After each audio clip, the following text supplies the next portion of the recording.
क्या छात्र आंदोलन के नाम पर जिस तरीके की अराजकता फैलाई गई, उसके खिलाफ पुलिस का एक्शन गलत था?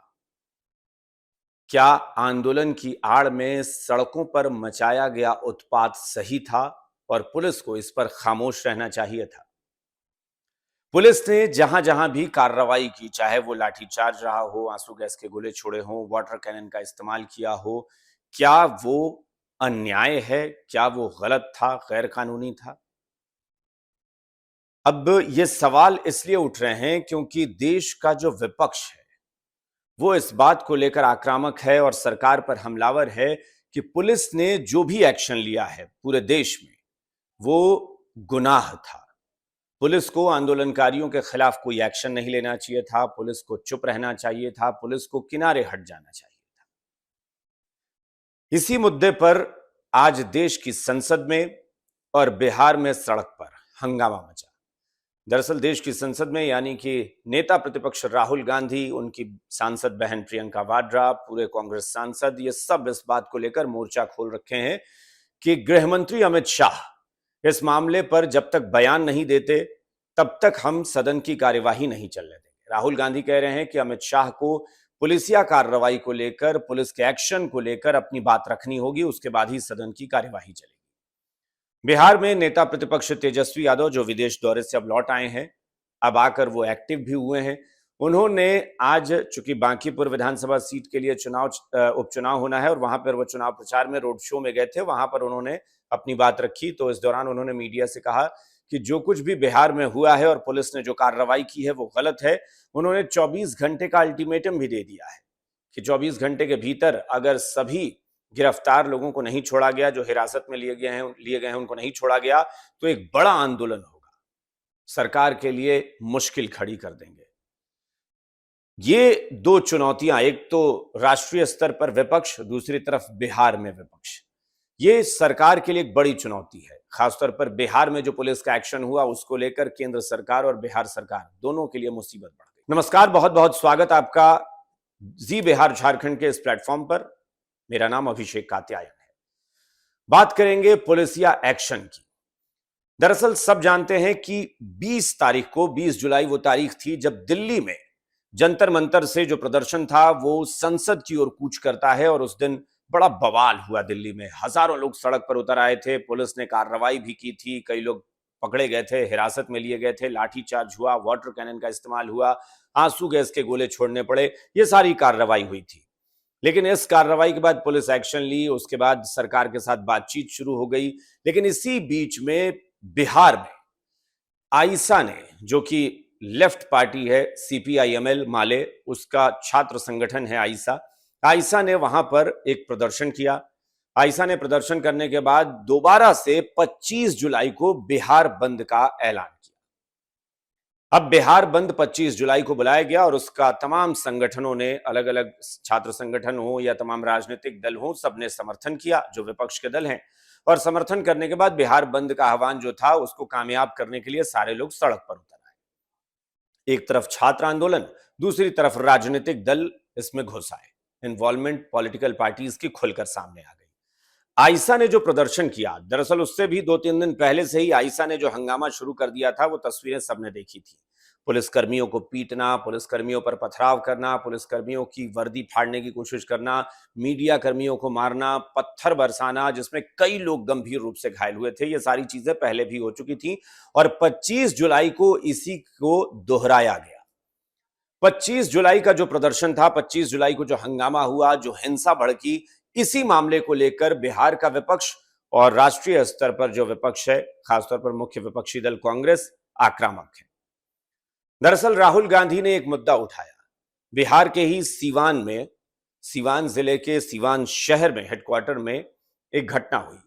एक तस्वीर वायरल होती है जिसमें एसआईटी का एक जवान था बिहार पुलिस का, जो कि एसपी की, वहां के पुलिस कप्तान की सिक्योरिटी में तैनात था।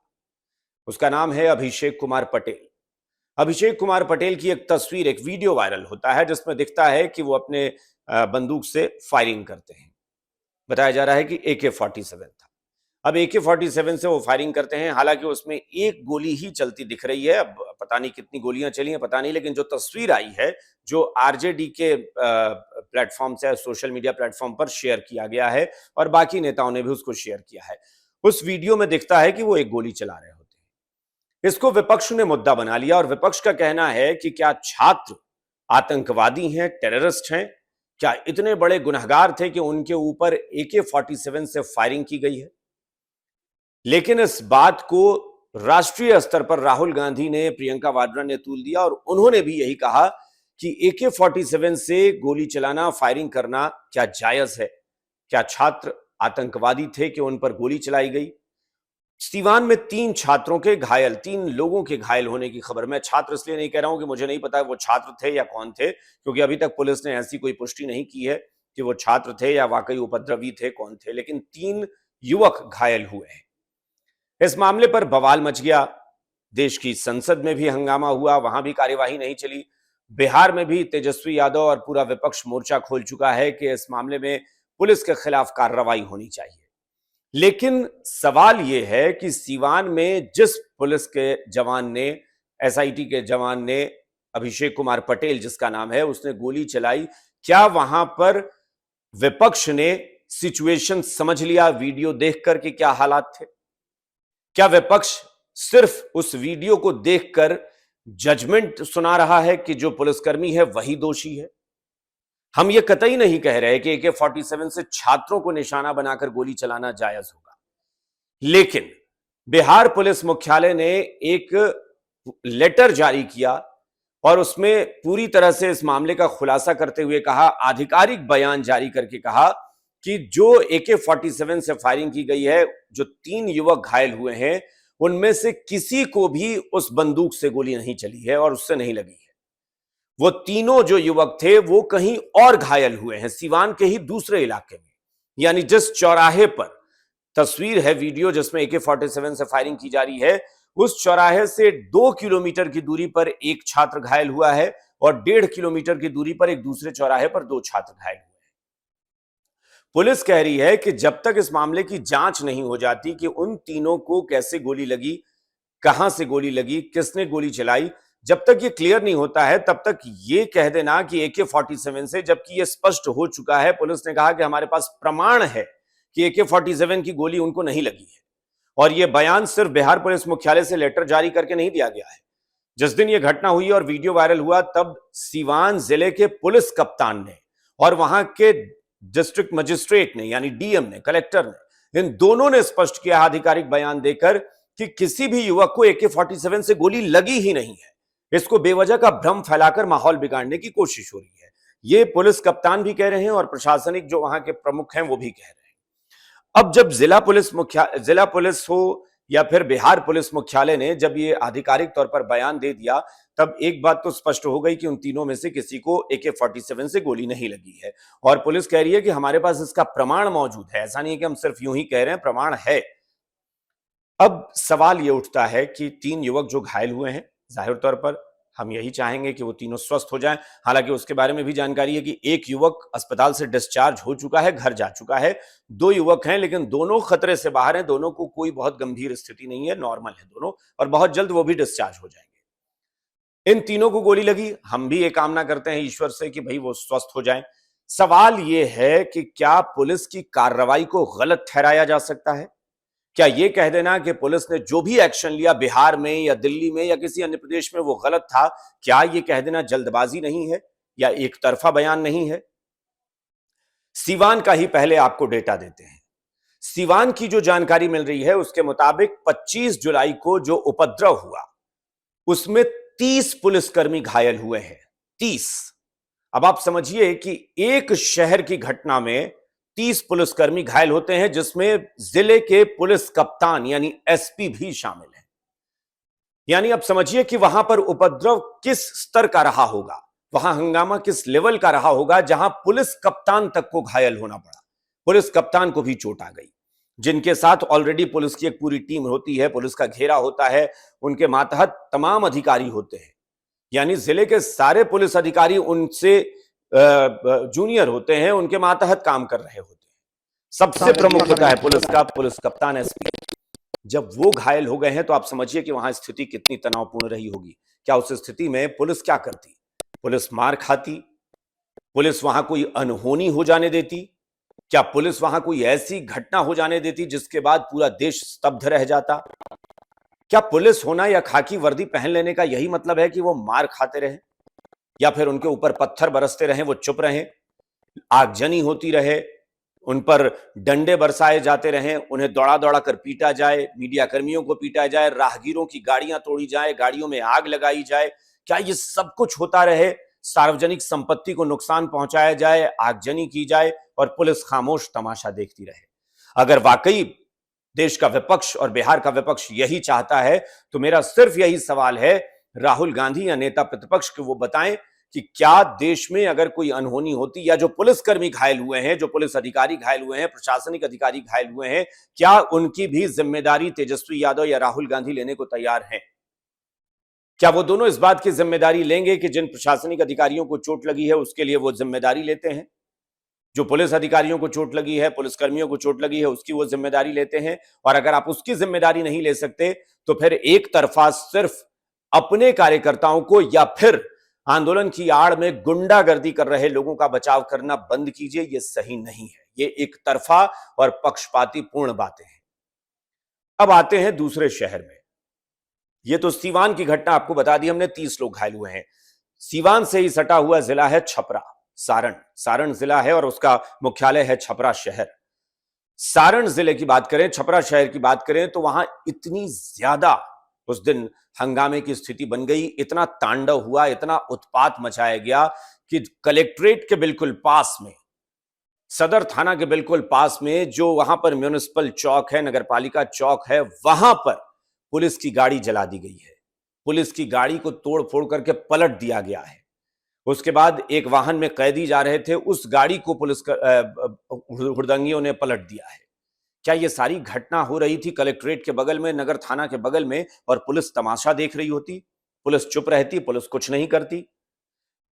बिहार में सिर्फ छपरा जिला की, सारण जिले की बात करें तो 2 प्रशासनिक अधिकारी, बीडीओ, ब्लॉक डेवलपमेंट ऑफिसर, प्रखंड विकास पदाधिकारी, जो कि वहां के पब्लिक सर्विस कमीशन से चुनकर आते हैं, डिप्टी कलेक्टर के रैंक के अधिकारी होते हैं, डिप्टी कलेक्टर या फिर बीडीओ आप कुछ भी कह लें, उस रैंक के अधिकारी 2 ऐसे हैं जो घायल हुए हैं, जिसमें एक लेडी ऑफिसर हैं जिनका नाम है दृष्टि पाठक। वो इतनी बुरी तरह से घायल हुई हैं कि उनका इलाज आईजीआईएमएस पटना में चल रहा है और बताया जा रहा है कि उनकी एक आंख की रोशनी चली गई है, एक आंख पूरी तरह से डैमेज हो चुकी है।